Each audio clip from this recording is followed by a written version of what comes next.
মার্কা ছিল না, তখন দেশ নায়ক জনাব তারেক রহমান এই দাড়ি টুপিকে সম্মান করে নিজের দলের পরিচয় আপনাদেরকে দিয়েছে, নিজের দলের মার্কা আপনাদের হাতে তুলে দিয়েছে, নিজের দলের মার্কা তুলে দিয়ে এই দাড়ি টুপিদের সম্মান দিয়েছেন। সেগুলো আপনাদের ভুলে গেলে চলবে না ভাই। ইন্নামাল মুমিনুনা ইখওয়া, আপনারা আমাদের ভাই, মুসলিম ভাই।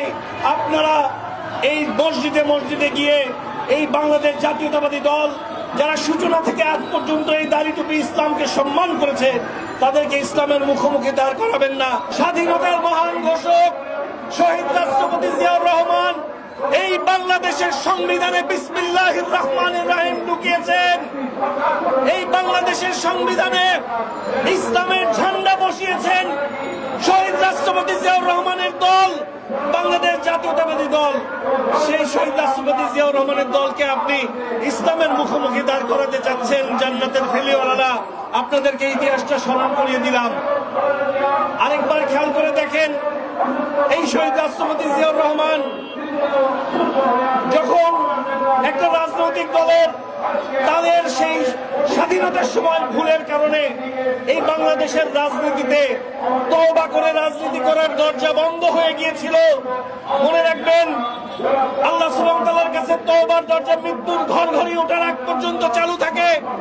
এই বাংলাদেশের রাজনীতিতে তওবার দরজা যাদের বন্ধ হয়ে গিয়েছিল, একদলীয় বাকশালের কবর দিয়ে বহুদলীয় গণতন্ত্রের প্রবক্তা শহীদ রাষ্ট্রপতি জিয়াউর রহমান এই বাংলার মাটিকে সকল দল ও মতকে রাজনীতি করার সুযোগ দানের লক্ষ্যে সেই তওবার দরজা উন্মোচন করে দিয়ে রাজনীতির সুযোগ করে দিয়েছিল। তওবা করার নসিব হয়তো তাদের হয় নাই, কিন্তু রাজনীতির সুযোগ করে দেওয়া হয়েছে। তাদেরকে আপনি ইসলামের বিপক্ষে দাঁড় করাচ্ছেন, বড়ই পরিতাপের বিষয়।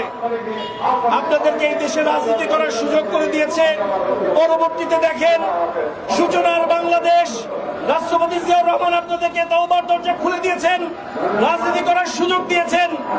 এতদিনের বাংলাদেশ আপসহীন মজলুম জননেত্রী দেশনেত্রী বেগম খালেদা জিয়া এই দাড়ি টুপিকে সম্মান করে জাতীয় পতাকা আপনাদের হাতে তুলে দিয়েছেন। এই ইসলামের ধারক বাহকদেরকে সম্মান করে জাতীয় পতাকা আপনাদের হাতে তুলে দিয়ে মন্ত্রিত্বে বসিয়েছেন। আপনারা এই বিএনপিকে ইসলামের মুখোমুখি দাঁড় করাতে চান, লজ্জা থাকা দরকার। আগামীর বাংলাদেশ দেশ নায়ক জনাব তারেক রহমান, আগামী দিনের রাষ্ট্রনায়ক মজলুম জননেতা জনাব তারেক রহমান সেই 2018 সালে